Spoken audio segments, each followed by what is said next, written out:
രണ്ടുപേരുടെ ആത്മാക്കള് അവരുടെ ശരീരങ്ങൾക്കിടയിൽ സ്വിച്ച് ആകുന്നത് നമ്മൾ പല കഥകളിലും കണ്ടിട്ടുണ്ടല്ലേ. പക്ഷെ നമ്മൾ കേട്ട കഥകളിലെല്ലാം ആ രണ്ടുപേര് അജ്ഞാതരായിരിക്കാം. ഇവിടെ ഒരു ന്യൂ ബോൺ ബേബിയുള്ള ദമ്പതികൾക്കിടയില് ഹസ്ബൻഡിനും വൈഫിനും പരസ്പരം സോൾ സ്വിച്ച് ആയാൽ എങ്ങനെയിരിക്കും. ഒരു കുഞ്ഞുണ്ടാവുക എന്നത് ലൈഫിലും ഒരുപാട് കാര്യങ്ങൾ നമ്മൾ പഠിക്കുന്ന ഒരു ടൈമാണല്ലേ. ഒരു പുതിയ എക്സ്പീരിയൻസ് ആണിത്. ആ ടൈം കോപ്പപ്പ് ചെയ്യാനായി ആദ്യം ശരിക്കും പാടൊക്കെ ആയിരിക്കും, മുതിർന്നവരുടെ സപ്പോർട്ടൊന്നും ഇല്ലെങ്കിൽ. പക്ഷെ അത്തരം ഒരു സ്ട്രഗിളിംഗ് പീരീഡിലൂടെ കടന്നു പോകുന്ന സമയത്ത് അവർക്ക് ഇങ്ങനെയും കൂടി സംഭവിച്ചാൽ എങ്ങനെ അവരത് തരണം ചെയ്യും. വളരെ രസകരമായി ആ ഒരു സിറ്റുവേഷൻ പറഞ്ഞ 2022 റിലീസായ ബേബി ബ്ലൂസ് എന്ന ഒരു ഇന്തോനേഷ്യൻ കഥയാണ് ഇന്ന് നമ്മൾ കാണാൻ പോകുന്നത്. നമുക്ക് വേഗം തന്നെ വീഡിയോയിലേക്ക് കടക്കാം. അതിനു മുന്നേ ഇതുപോലത്തെ വീഡിയോസ് കാണാൻ നിങ്ങൾക്ക് ഇഷ്ടമാണെങ്കിൽ മറക്കാതെ ഇപ്പോൾ തന്നെ നമ്മുടെ ചാനൽ ഒന്ന് സബ്സ്ക്രൈബ് ചെയ്യാം. കഥ തുടങ്ങുന്നത് നമ്മുടെ കഥാനായികയായ ആനിനെ കാണിച്ചുകൊണ്ടാണ്. ഈ കാണുന്ന പോലെ തന്നെ ആൻ പ്രഗ്നന്റ് ആണ്. ഇപ്പോൾ തന്നെ അവൾക്ക് ലേബർ പെയിൻ എടുത്ത് ഹോസ്പിറ്റലിലേക്ക് ആനിന്റെ ഹസ്ബൻഡായ വിനോ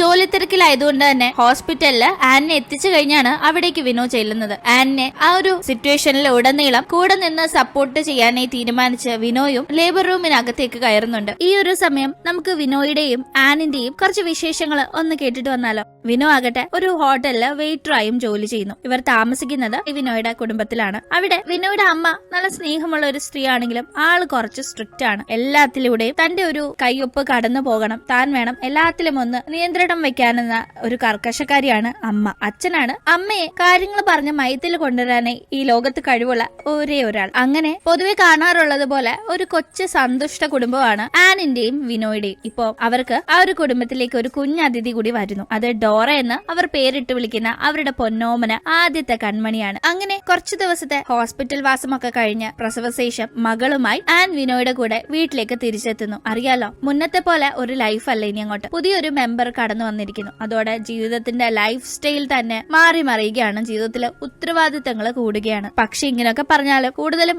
അമ്മമാരാണ് ആ ഒരു സ്ട്രെയിൻ എടുക്കുന്നത്. കുഞ്ഞ് രാത്രി ഫുള്ള് ഉറങ്ങാതെ ഇരുന്ന് കരയുമ്പോഴൊക്കെ അമ്മയാണല്ലേ കുഞ്ഞിനെ പൊതുവെ നോക്കാറുള്ളത്. പലപ്പോഴും ഉറക്കമില്ലാതെ രാത്രി മുഴുവൻ കരഞ്ഞുറങ്ങുന്ന കുഞ്ഞിനെ നോക്കിയിരിക്കുന്ന ആൻ അടുത്ത് കിടന്ന് കൂർക്കം വലിച്ചുറങ്ങുന്ന വിനോയോട് ഒന്ന് കുഞ്ഞിനെ നോക്കുവോ, ഒന്ന് ടേൺ എടുത്ത് നോക്കിക്കൂടെ എന്നൊക്കെ ചോദിക്കുന്നുണ്ടെങ്കിലും വിനോ അതൊക്കെ ഇഗ്നോർ ചെയ്ത് എനിക്ക് ജോലിക്ക് പോകാനുള്ളതല്ലേ, ഉറങ്ങണമെന്ന് പറഞ്ഞ് കിടന്നുറങ്ങുന്നു. അങ്ങനെ ഈ കാര്യങ്ങളെല്ലാം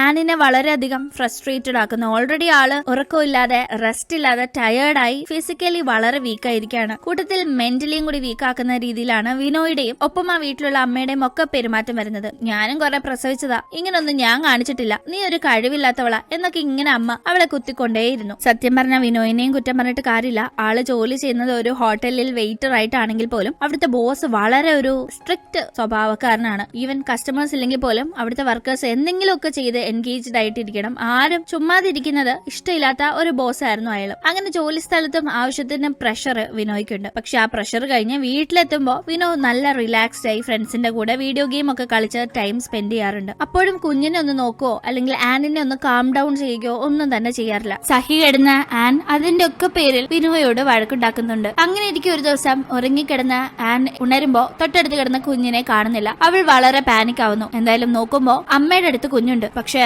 ഉറങ്ങിക്കിടന്ന് താൻ അറിയാതെ കുഞ്ഞിനെ എടുത്തോണ്ട് പോയ കാര്യത്തില് അവൾ അമ്മയോട് ദേഷ്യപ്പെടുമ്പോ ഒരു കുഞ്ഞിനെ അടുത്ത് വെച്ചോണ്ട് ഇത്ര ബോധം ഇല്ലാതാണോ കിടന്നുറങ്ങുന്നത്, എടുത്തോണ്ട് പോയത് പോലും നീ അറിഞ്ഞില്ലല്ലോ എന്ന് അമ്മയും ഷൗട്ട് ചെയ്യുന്നു. അങ്ങനെ രണ്ടുപേർക്കും ഇടയിൽ വഴക്കാകുമ്പോ അത് അച്ഛനാണ് ഇടപെട്ട് സോൾവ് ആക്കുന്നത്. പക്ഷെ ഈ സംഭവങ്ങളൊക്കെ തന്നെ ആനിനെ വീണ്ടും വീണ്ടും വല്ലാത്ത സങ്കടാവസ്ഥയിലൂടെയാണ് കൊണ്ടുപോയിക്കൊണ്ടിരിക്കുന്നത്. അവൾ മെന്റലി വളരെ ബ്രേക്ക് ഡൗൺ ആയിക്കൊണ്ടിരിക്കുന്നു. പക്ഷെ ഒന്ന് കൈ പിടിച്ച് അവളെ ഉയർത്താൻ ഒരു ആശ്വാസം കൊടുക്കാൻ ആരും അവൾക്ക് ചുറ്റും ഇപ്പോ ഇല്ല. എന്തായാലും അങ്ങനെ ഇരിക്കെ കുഞ്ഞിന് വാക്സിൻ എടുക്കാനായി ഹോസ്പിറ്റലിൽ പോകുന്ന കാര്യത്തെ പറ്റി ആൻ പലതവണ വിനോയോട് പറഞ്ഞു. അവൻ വൈകിട്ട് വരാമെന്ന് പറഞ്ഞ് ജോലിക്ക് പോയി കഴിഞ്ഞാൽ വൈകുന്നേരം ആകുമ്പോ ആൻ വിനോയുടെ വരവിനായി കാത്തിരിക്കുന്നുണ്ടെങ്കിലും വിനോ അപ്പോഴേക്കും ആ കാര്യങ്ങളൊക്കെ മറന്ന് കൂട്ടുകാരന്റെ വീട്ടിൽ പോയി സംസാരിച്ചിരിക്കുകയായിരുന്നു. അവിടെ വെച്ച് ബാറ്ററി ചാർജ് തീർന്ന് സ്വിച്ച് ഓഫ് ആയ ഫോണും കുത്തിയിട്ട് വീഡിയോ ഗെയിം കളിച്ച് സമയം പോയത് അറിഞ്ഞില്ല. പലതവണ മെസ്സേജ് അയച്ചിട്ടും വിളിച്ചിട്ടും ഒന്നും ഒരു റെസ്പോൺസും ഇല്ലാത്തതിനെ തുടർന്ന് ഒറ്റയ്ക്ക് കുഞ്ഞിനെയും കൊണ്ട് ആൻ ഹോസ്പിറ്റലിലേക്ക് പോകുന്നു. അത് കഴിഞ്ഞാണ് വിനോ ഫോൺ ചാർജ് ചെയ്ത് ഈ ഒരു മെസ്സേജും കോളും ഒക്കെ കാണുന്നത്. അവൻ വേഗം തന്നെ വാക്സിന്റെ കാര്യം ഓർത്ത് ഹോസ്പിറ്റലിലേക്ക് പുറപ്പെടുന്നു. അപ്പോഴേക്കും ഡോക്ടറിനെ കാണാനായി ആൻ കയറിയിട്ടുണ്ടായിരുന്നു. ഡോക്ടറിനോട് അവൾ അവളുടെ കാര്യങ്ങളും സംസാരിക്കുന്നുണ്ട്. ആ ടീം ഇത് പ്രസവശേഷം എല്ലാ പുതിയ അമ്മമാരും നേരിടുന്ന വരുന്ന വിഷയമാണ്. അതിനെ ബേബി ബ്ലൂസ് എന്ന് വിളിക്കുമെന്നും ആ ഒരു ടീം മെന്റൽ മോറൽ സപ്പോർട്ടൊക്കെ നൽകി ഹസ്ബൻഡാണ് കൂടെ ഉണ്ടാവേണ്ടതെന്നുമെല്ലാം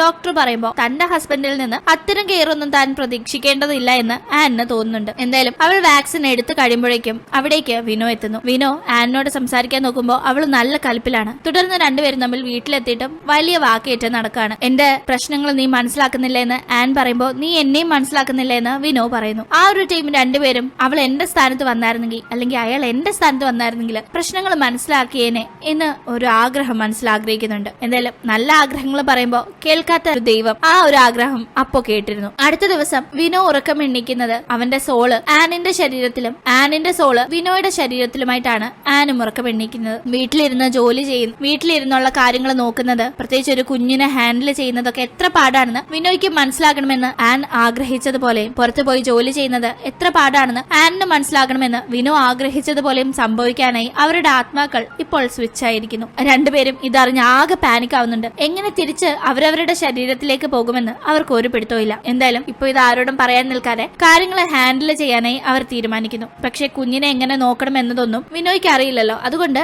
ആൻ അതൊക്കെ അവന് പറഞ്ഞു കൊടുക്കുന്നു. അങ്ങനെ പിന്നീട് വിനോയുടെ ജോലി സ്ഥലത്തേക്ക് ആൻ ജോലിക്ക് പോവുകയും ചെയ്യുന്നു. ഇപ്പോൾ കണ്ടാൽ ഒരാണാണെങ്കിലും അകത്തുള്ളത് ഒരു പെണ്ണിന്റെ ആത്മാവല്ല. അതുകൊണ്ട് നടത്തത്തിലുമൊക്കെ ഒരു ഫെമിനൈൻ ടച്ച് ഉണ്ടായിരുന്നു. അതുകൊണ്ട് തന്നെ ജോലി സ്ഥലത്ത് എത്തുമ്പോഴേ ഇവൻ ഇത് എന്ത് പറ്റിയെന്ന് പറഞ്ഞ് ആളുകൾ കളിയാക്കുന്നുണ്ട്. എന്തായാലും അന്ന് പതിവിലും എക്സ്ട്രാ വർക്ക് ബോസ് വിനോയെ കൊണ്ട് ചെയ്യിക്കുകയാണ്. എനിക്ക് ഓവർ ടൈം ചെയ്യാൻ കഴിയില്ല, വീട്ടിൽ പോകണം, എന്റെ ഭാര്യ പ്രസവിച്ച് കിടക്കുകയാണെന്നല്ല പറയുന്നുണ്ടെങ്കിലും ബോസ് അത് കേൾക്കുന്നില്ല. അങ്ങനെ എതിർത്ത് സംസാരിക്കുന്നതിന് ബോസിന്റെ കയ്യിൽ നിന്ന് വാണിംഗും കിട്ടുന്നുണ്ട്. ഇതേ ടീം വീട്ടിലെ കൊച്ചിനെ നോക്കാൻ ഒരു മൂഡ് വരാതെ നമ്മുടെ ആനിന്റെ ശരീരത്തിലുള്ള വിനോ ആകട്ടെ ഒരു ബേബി സിറ്ററിനെ ഹയർ ചെയ്യുന്നു. എന്നിട്ട് ചുമ്മാ വീഡിയോ ഗെയിം കളിച്ച് സമയം ചെലവഴിക്കുകയാണ്. അന്ന് ജോലി കഴിഞ്ഞ് ക്ഷീണിച്ചെത്തുന്ന ആൻ ഇതെല്ലാം മനസ്സിലാക്കി വിനോയോട് ദേഷ്യപ്പെടുന്നു. ഒപ്പം തന്നെ തന്റെ ജോലി സ്ഥലത്ത് ആൻ ചെന്ന് പ്രശ്നം ഉണ്ടാക്കി ബോസിന്റെ കയ്യിൽ നിന്ന് വാണിംഗും കിട്ടി. ഈ പോക്ക് പോയാൽ സസ്പെൻഷൻ കിട്ടും. കൂടാതെ ഇപ്പൊ വാണിംഗിന്റെ പേരിൽ ബോസ് നല്ലൊരു എമൗണ്ട് തന്നെ സാലറി ഇനത്തിൽ കട്ട് ചെയ്യുന്നെല്ലാം മനസ്സിലാക്കുന്ന അവനും ആകെ ടെൻഷൻ ആവുന്നു. ഇത് ഇങ്ങനെ പോയാൽ ശരിയാവില്ല, എന്തെങ്കിലും ചെയ്ത് നമുക്ക് പരസ്പരം മാറിയേ പറ്റൂ എന്ന് തീരുമാനിക്കുന്നവർ സഹായത്തിനായി കൂട്ടുകാരെ ചെന്ന് കാണുന്നു. വിനോയോട് കൂട്ടുകാരോട് ആദ്യം ഇവര് ആത്മാക്കളെ സ്വിച്ചായ കാര്യം പറയുമ്പോൾ രണ്ടുപേരും വിശ്വസിക്കുന്നില്ല. പക്ഷെ പിന്നീട് തെളിവ് സഹിതം കാണിക്കുമ്പോൾ വിശ്വസിക്കുന്നവർ ഇങ്ങനെയൊക്കെ സിനിമകളിൽ കണ്ടിട്ടേ ഉള്ളൂ. എന്തായാലും നമുക്കൊരു ഷാമനെ ചെന്ന് കണ്ടാലോ, ഒരു മന്ത്രവാദിയുടെ സഹായമുണ്ടെങ്കിലേ ഇത് ഇനി സോൾവ് ചെയ്യാൻ സാധിക്കുമെന്ന് തോന്നുന്നതെന്ന് അവർ അഭിപ്രായപ്പെടുന്നു. പക്ഷെ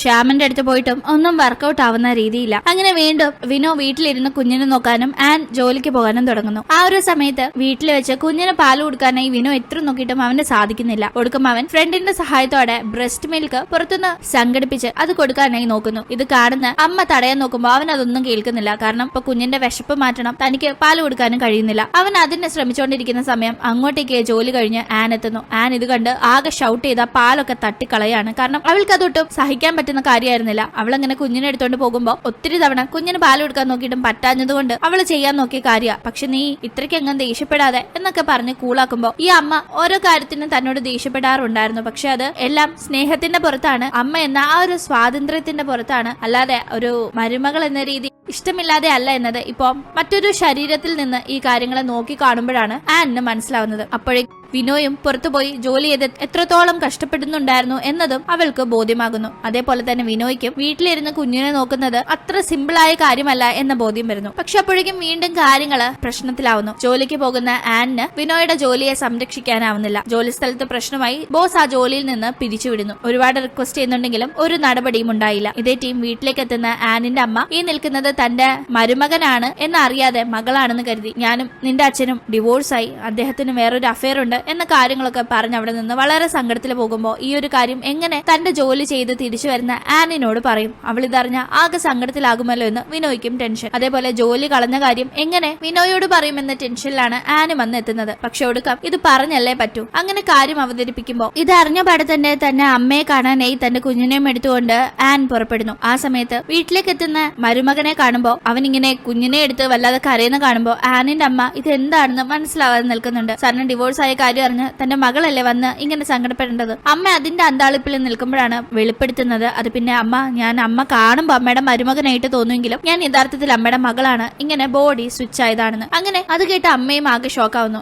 എങ്ങനെ ഇത് തിരിച്ച് ശരിയാക്കുമെന്ന് അമ്മയ്ക്ക് അറിയില്ല. എന്തായാലും ആ ഒരു സമയത്ത് കുഞ്ഞു വല്ലാതെ കരയാൻ തുടങ്ങുന്നു. അതിന് പാല് കൊടുക്കാനായി വേറെ വഴിയില്ലാതെ ഫോർമുല മിൽക്ക് കൊടുക്കാൻ നോക്കുന്നു. തുടർന്ന് അത് കുടിക്കുന്ന കുഞ്ഞ് നിർത്താതെ ഛർദ്ദിക്കുകയും തുടർന്ന് അതിനെ ഹോസ്പിറ്റലിൽ അഡ്മിറ്റ് ആക്കുകയും ചെയ്യുന്നു. മുന്നേ സ്വന്തം അമ്മയുടെ പാല് കുടിച്ചോണ്ടിരുന്നു, പിന്നെ പിന്നെ വേറൊരു സ്ത്രീയുടെ ബ്രസ്റ്റ് മിൽക്ക് കൊടുക്കാൻ നോക്കി. ഇപ്പൊ ഫോർമുല മിൽക്ക്, അങ്ങനെ മൊത്തത്തില് കുഞ്ഞിന്റെ വയറിന് പ്രശ്നങ്ങളായിട്ടുണ്ടായിരുന്നു. ഹോസ്പിറ്റലിൽ കുഞ്ഞിനെ പ്രവേശിപ്പിച്ച് കഴിയുമ്പോൾ അവിടെ എല്ലാവരും ഒത്തുകൂടുന്നുണ്ട്. അവിടെ വെച്ച് കുഞ്ഞിനെ ട്രീറ്റ് ചെയ്യുന്നതിന്റെ ഇടയിൽ വിനോയും ആനും മനസ്സ് തുറന്ന് സംസാരിക്കുന്നു. അവർക്ക് പരസ്പരം മുന്നേ മനസ്സിലാവാതിരുന്ന പല കാര്യങ്ങളും ഈ ഒരു സോള് സ്വിച്ച് ആയതിലൂടെ മനസ്സിലായിട്ടുണ്ട്. പരസ്പരം പറയാതിരുന്ന പ്രശ്നങ്ങൾ പോലും തിരിച്ചറിഞ്ഞവർ എല്ലാം എങ്ങനെയെങ്കിലും സോൾവ് ആയി കഴിഞ്ഞ് നമുക്ക് പരസ്പരം മനസ്സിലാക്കി നന്നായി ജീവിക്കാൻ സാധിക്കും എന്ന തിരിച്ചറിവുണ്ടാവുന്നു. അങ്ങനെ ഓരോന്നും സംസാരിച്ച് കുഞ്ഞിന്റെ അടുത്തിരുന്ന് അവർ പതിയെ മയങ്ങുന്നു. എന്നാലും അടുത്ത ദിവസം നേരം വെളുക്കുന്നത് അവർക്കുള്ള ഗുഡ് ന്യൂസുമായിട്ടാണ്. അവർ ഉറക്കം എണ്ണീക്കുമ്പോൾ രണ്ടുപേരും തിരിച്ചവരുടെ ശരീരത്തിലേക്ക് എത്തി എന്നത് മനസ്സിലാക്കുന്നു. അതിനേക്കാൾ സന്തോഷം അവരുടെ കുഞ്ഞിന്റെ ആരോഗ്യനില ഇപ്പോൾ മെച്ചപ്പെട്ടിട്ടുണ്ട്